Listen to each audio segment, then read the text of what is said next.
2023년 3월 3일 금요일 달코라 뉴스입니다. 북텍사스 지역에 어제 오후부터 저녁까지 영향을 미친 폭풍으로 지역 곳곳에서 피해가 발생했습니다. 달라스 연방준비은행은 20년 만에 가장 높은 금리로 인해 주택시장이 침체에 빠지고 집값이 19.5% 떨어질 가능성이 있다고 내다봤습니다. 연초로 예상됐던 조 바이든 대통령의 2024년 대선 출마 선언이 늦어지고 있습니다. 미 노동시장이 여전히 강력하다는 점을 시사하는 지표가 또 나왔습니다.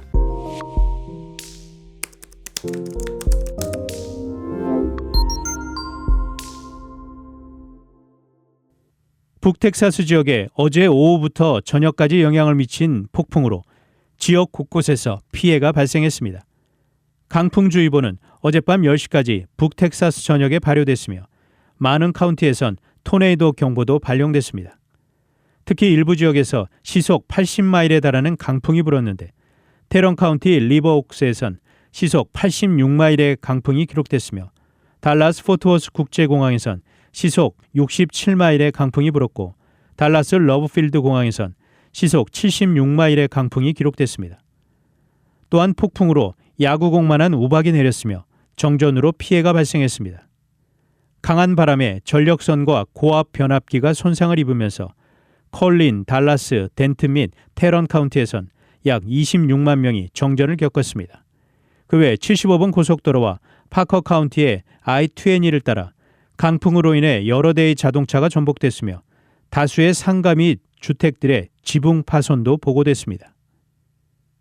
달라스 연방준비은행은 20년 만에 가장 높은 금리로 인해 주택시장이 침체에 빠지고 집값이 19.5% 떨어질 가능성이 있다고 내다봤습니다.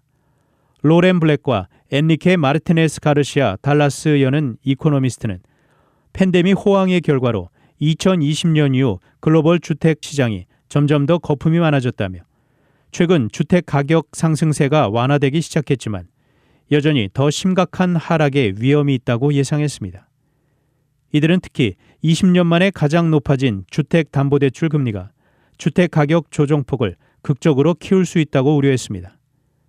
금리에 민감한 주택시장이 지금까지 긴축 통화정책에 가장 큰 타격을 입었으며 주택담보대출 금리 상승으로 인한 구입 능력의 위기가 더 큰 위기의 도화선이 될 수 있다는 의미입니다. 주택담보대출 금리는 지난해 11월 고점인 7.08%에선 하락했으나 최근 금리 인상 우려로 다시 상승하기 시작했습니다. 주택담보대출업체 프레디맥에 따르면 30년 만기 고정금리형 모기지의 평균 금리는 이번 주 6.5%로 상승했습니다. 연초로 예상됐던 조 바이든 대통령의 2024년 대선 출마 선언이 늦어지고 있습니다.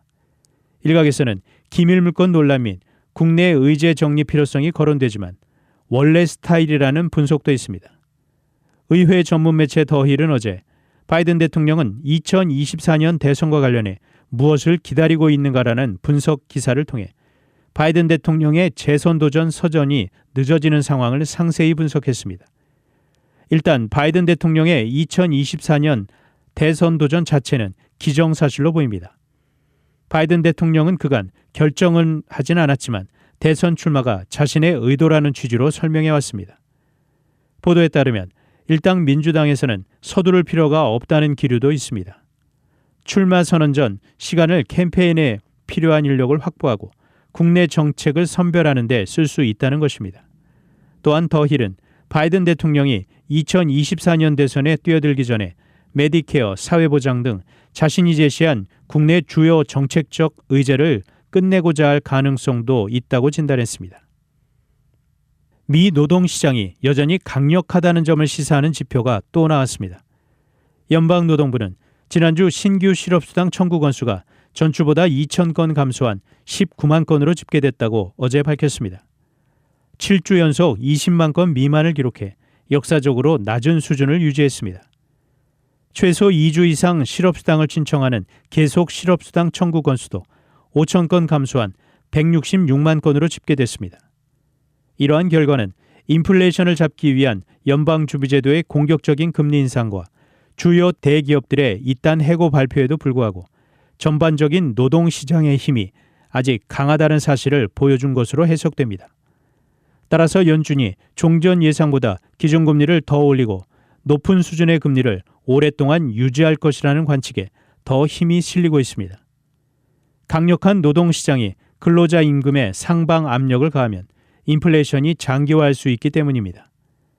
특히 노동부가 어제 별도로 발표한 지난해 4분기 단위 노동비용 상승률은 종전 추정치 1.1%에 3배에 가까운 3.2%로 상향 조정돼 연준의 이러한 우려를 증폭시켰습니다. 단신 뉴스입니다. 윤석열 대통령이 3일 한국철도공사 나이승 사장에 대한 해임 건의안을 제거했습니다. 유동규 전 성남도시개발공사 기획본부장이 이재명 더불어민주당 대표의 선거법 위반 재판에 증인으로 출석합니다. 유럽연합 EU가 독일과 보수 성향 의원들의 반발로 자동차와 승합차의 새로운 이산화탄소 배출 기준 채택을 연기했습니다. 미국을 거쳐 캐나다로 들어가는 불법 입국자가 폭증하고 있습니다. 지금까지 3월 3일 금요일 달코라 뉴스 최현준이었습니다.